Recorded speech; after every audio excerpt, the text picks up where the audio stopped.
एक बूढ़े भिखारी की अनोखी कहानी। हर दिन एक भिखारी दरवाजे के पास आकर भीख मांगता था और घर का मालिक हमेशा घर के बाहर आते ही उसे देखकर फिर जाया करता। कई बार उसके लिए गालियां भी बकता। वो कहता, तू जिंदा ही क्यों है? पूरी जिंदगी ऐसे ही भीख मांगेगा क्या? धरती का बोझ क्यों बना बैठा है? और कभी कभी उस भिखारी को गुस्से में वह धक्का भी मार दिया करता। इतना कुछ हो जाने के बावजूद भिखारी के मुंह से सिर्फ यही निकलता कि भगवान तुम्हारे पापों को माफ करे। एक बार सेठ को धंधे में बड़ा नुकसान होने की खबर मिली। सेठ बहुत परेशान था कि तभी उसके दरवाजे पर वही भिखारी आया। गुस्से में अपना आपा खोते हुए सेठ ने उस भिखारी को पत्थर दे मारा। पत्थर लगने के कारण भिखारी का सर फूट गया और उसके सर से खून बहने लगा। फिर भी दर्द से कराहते हुए भिखारी ने इतना ही कहा, भगवान तुम्हारे पाप को माफ करे। भिखारी वहां से चला गया। सेठ सोच में पड़ गया। भिखारी को पत्थर मारा, फिर भी उसने सिर्फ प्रार्थना की। सेठ का गुस्सा शांत हुआ। सेठ का मन शांत हुआ भिखारी का रहस्य जानने के लिए। सेठ ने भिखारी का पीछा करना शुरू कर दिया। भिखारी जहां जहां जाता सेठ उसके पीछे जाता। सेठ ने देखा कि कोई उसको खाना देता, कोई उसको मारता, कोई अपमानित करता तो कोई गाली देता।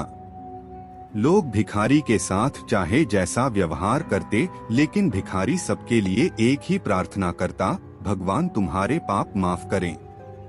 अब रात होने को आई थी। भिखारी अपने घर जाने के लिए लौटा। वो अपने घर पहुंच गया, लेकिन सेठ अब भी उसका पीछा कर ही रहा था।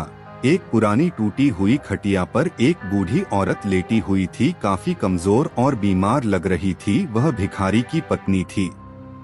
अपने पति को वापस आता देख वह खाट से उठ खड़ी हुई। पत्नी ने अपने पति के भीख वाले कटोरे में देखा, उसमें सिर्फ आधी बासी रोटी थी। उसे देखकर वह बोली, आज बस इतना ही मिला।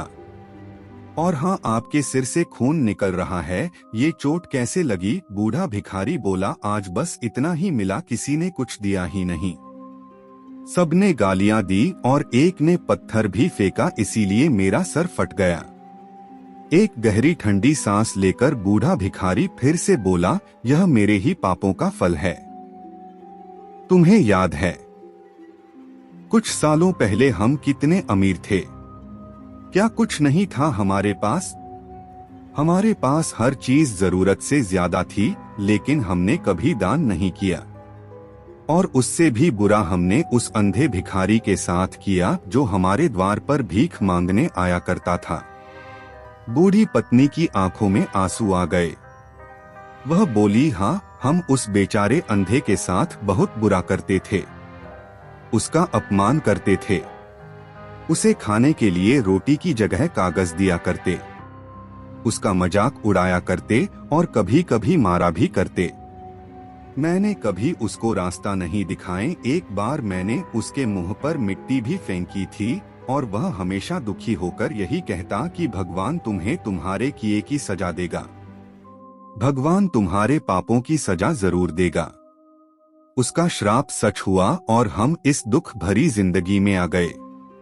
भिखारी बोला, हाँ, उसका श्राप सच हुआ, इसलिए मैं किसी को बद्दुआ नहीं देता। चाहे कोई मेरे साथ कैसा भी बर्ताव करे, मैं हमेशा उसके लिए प्रार्थना करता हूँ। मैं नहीं चाहता कि कोई भी हमारे जैसे जिंदगी का अनुभव करे, किसी को भी हमारे जैसे दुखों का सामना करना पड़े। वो नहीं जानते कि वह कितना बड़ा पाप कर रहे हैं, इसलिए अनजाने में हुए पाप की ऐसी सजा किसी को भी मिले, मैं नहीं चाहता। सेठ वहीं पर छुपकर यह सारी बातें सुन रहा था। अब उसे सब कुछ समझ में आ गया था।